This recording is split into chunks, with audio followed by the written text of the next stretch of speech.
கோபி, நான் ஒரு டாக்டர். மருந்து கொடுக்க சொன்னா கொடுப்பேன். என்ன வந்து ஆக்ட் பண்ண சொல்றேன். எப்படி டாக்டர்? எனக்கு நீங்க இந்த உதவியை செய்துதான்.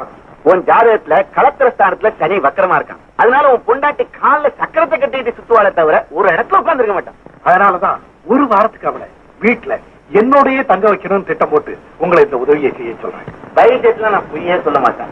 நான் உன் ஃபேமிலி டாக்டர் மட்டும் இல்ல, பர்சனல் ஃப்ரெண்டு. தட்ட முடியல, ஆனா இதுதான் ஃபர்ஸ்ட் அண்ட் லாஸ்ட். தேங்க்யூ. நாளைக்கு வீட்டுக்கு வந்து நான் சொல்றபடி சொல்லணும். ஓகே. நாளைக்கு என்ன கிழமை? பஞ்சாங்கத்தை தலைகீழ வச்சிருக்கீங்க. வெள்ளை எழுத்து. 7-9 ராகுகாலம், 9-10 யமகண்டம், குரு பெயர்ச்சி, அவிட்ட நட்சத்திரம். 11 மணிக்கு வேலை நல்லா இருக்கு. சகுனம் தெரியாதுன்னா வந்துடுறேன். மூச்சு விடு. விட முடியுமா?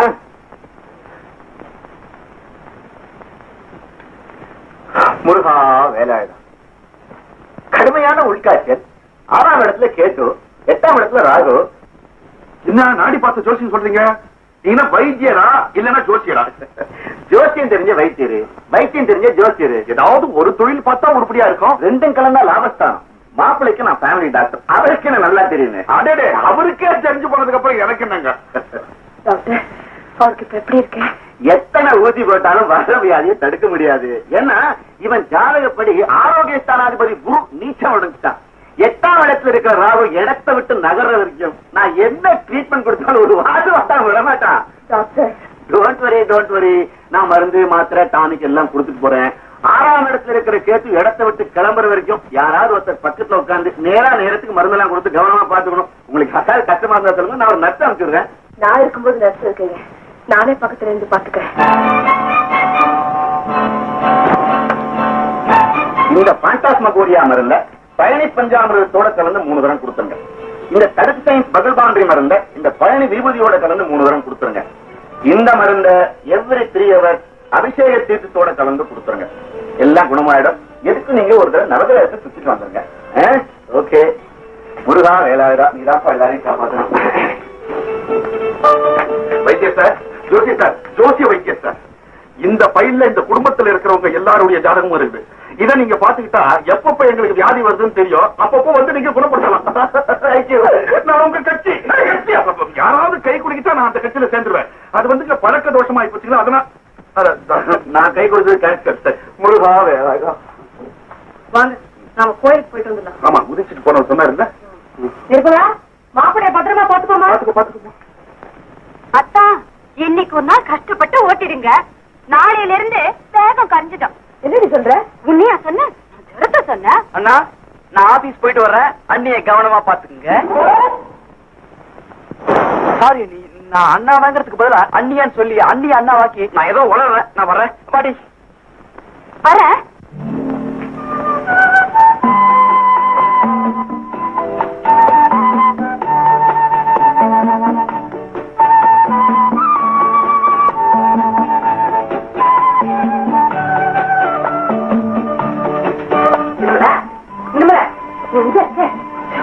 அவர் உடம்பு சரியாம போச்சு.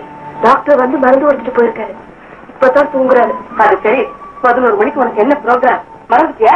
என்ன ப்ரோக்ராமா இருந்தாலும் சரி, இந்த நிலைமையில அவரை விட்டுட்டு போறது தப்பு இல்ல. அது என்னமோ எனக்கு தெரியாதுமா. ப்ரோக்ராமை ஞாபகப்படுத்த வேண்டியது என் வேலை. 11 மணிக்கு ஆஸ்பத்திரிக்கு விசிட் பண்ணி நோயாளிகள் நலனை விசாரிக்கிறேன்.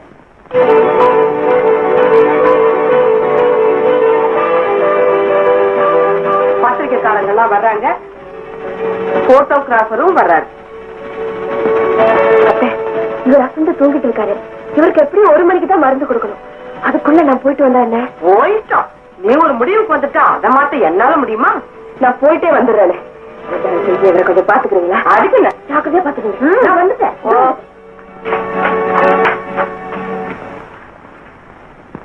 தூங்கிக்கிட்டு அவருக்கு காவல் என்ன வேண்டியிருக்கு? தோடு.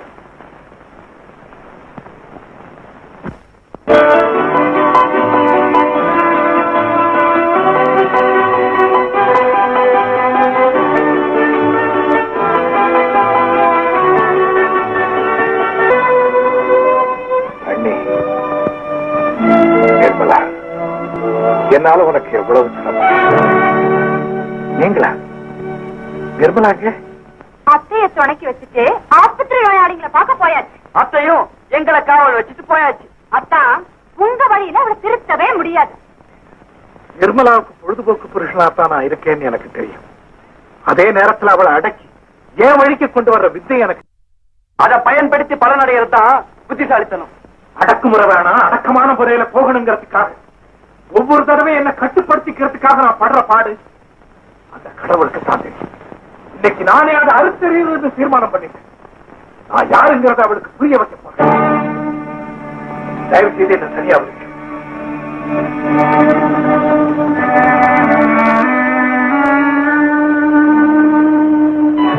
என்னங்க, எங்க தோழில் மன்றத்து சார்பா நோயாளிகளின் தடுக்க ஆஸ்பத்திரிக்கு போயிருந்தேன்.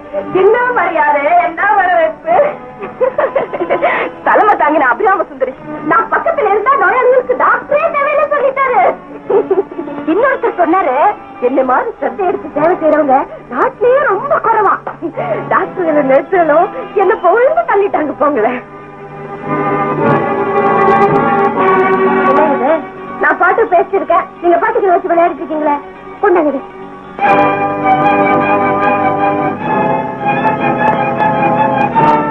ஐயோ, ஒரு மணிக்கு 2 மாத்திரை உங்களுக்கு தரணுமே. அத்தை தந்தாங்களா? எனக்கு நேரப்படி மருந்து தர கடமைப்பட்டவன் நீதானே தவிர அத்தையும். நீ பக்கத்துல இருந்து கவனிக்க வேண்டிய நோயாளி நான் தானே தவிர ஆஸ்பத்திரியில இல்லை. நீ சிரத்தை எடுத்து சேவை செய்ய வேண்டியது வீட்டுக்குத்தானே தவிர ஊருக்கு இல்லை. நீ பாராட்டு பெற வேண்டியது என்கிட்ட தானே தவிர ஊராக்கிட்ட இல்லை.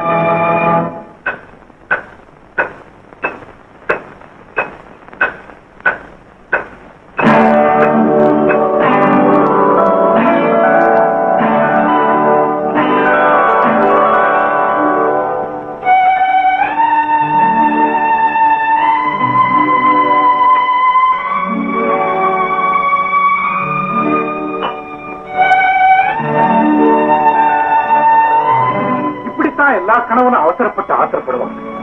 ஆனா நான் அப்படி இல்லை. ஏன் தெரியுமா?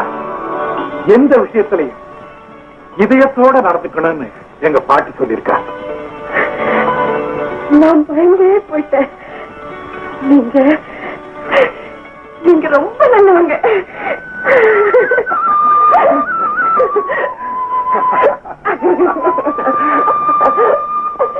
அம்மா, படாத பாடுபட்டு என் பொண்ணுக்கு ஒரு நல்ல மாப்பிள்ளை தேடித்தம்மா. உன் பொண்ணுக்கெல்லாம் கூட மாப்பிள்ளை கிடைக்குது. என்ன அப்படி சொல்லிட்டீங்க? என் பொண்ணுக்கு என்ன வயசு தெரியுமா? பொன்னுச்சாமி, வயசை பத்தி எல்லாம் பேசாது. வந்த விஷயத்துக்கு.